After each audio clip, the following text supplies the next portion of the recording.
Hello everyone! For today's video ay gagawa tayo ng mermaid theme cake. Shoutout pala kay Ma'am Jessa Calambro for trusting Amis Cakes and Pastries. Siya ay nag-chat sa aking page na Amis Cakes and Pastry, kaya ayan, sinagot natin kaagad at kakailanganin niyang bukas. It's November 22, 2023. Ito yung magandang customer kasi sabi niya sa akin, ikaw bahala, siya ang kawawa at charot. Siyempre, gagawin natin yung best natin para masatisfied si ma'am. First order niya dito sa atin, kaya I will do my best para masatisfy siya. At kahit mahirap mag-decide na ikaw yung bahala, pero napakasaya ng aking puso dahil magiging parte ako ng party ng kanyang anak. Celebration ng birthday ng kanyang baby, kaya ginawa ka talaga yung best ko dito para maganda at masatisfy lang si ma'am. Pinapili ko si ma'am kung chocolate, moist, or OB or Yema flavor yung pipiliin niya. Ayan. Chocolate moist yung pinili niya, guys. At saka may 12 cupcakes ito.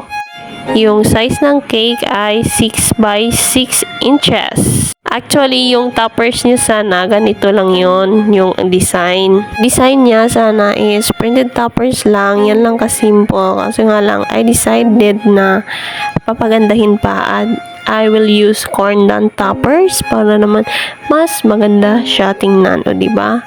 Mas ma-appreciate talaga ni ma'am yung beauty ng cake niya. At ako din yung nag-suggest na number 1 na ilagay sa itaas at saka yung pangalan ay nasa gitna at saka yung happy birthday ay nasa baba. O diba? Pala decision yarn. Siyempre, we will ask permission muna bago to do that. Ayos ah. Yung sa gitna lang yung, sa taas lang yung printed toppers natin, yung shell at saka si Ariel, yung mermaid dyan. Kasi sabi niya basta mermaid, ako nang bahala. O ayan, binigay ko yung best ko, di ba? At saka yung sansa na ginamit ko dyan ay Marina biscuit. Biscuit pa yan ni Ali ha.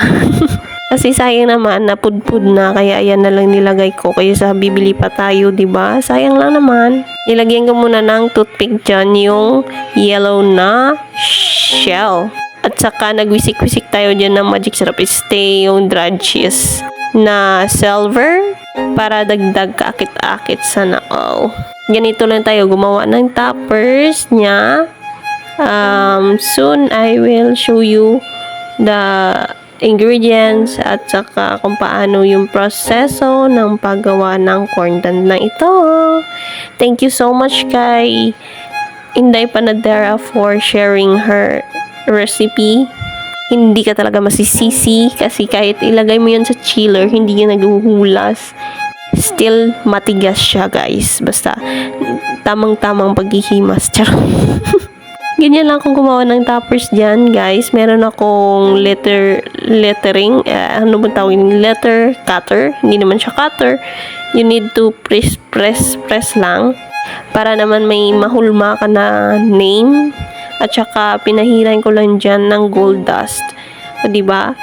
Nilagyan ko muna ng lemon yellow yung gold dust natin para maging gold.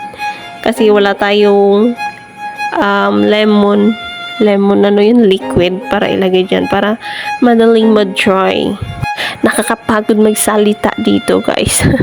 Syempre okay lang para sa inyo. Ayan yung mga maliliit na sulok, kinamitan ko na lang ng barbecue stick kasi matulis at para hindi messy tingnan siya pag instead of using brush kasi medyo malaki yung brush niya, kaya ayan yung ginamit natin. DIY lang yarn. Dahan-dahan lang para naman hindi maging pangit yung itsura niya at yung kalabasan niya. Ayan lang, guys. Yan yung mga toppers na ginawa ko dyan. Gumawa ako ng damo-damo, buntot ni mermaid, shell na maliliit, may malaki, mga susu.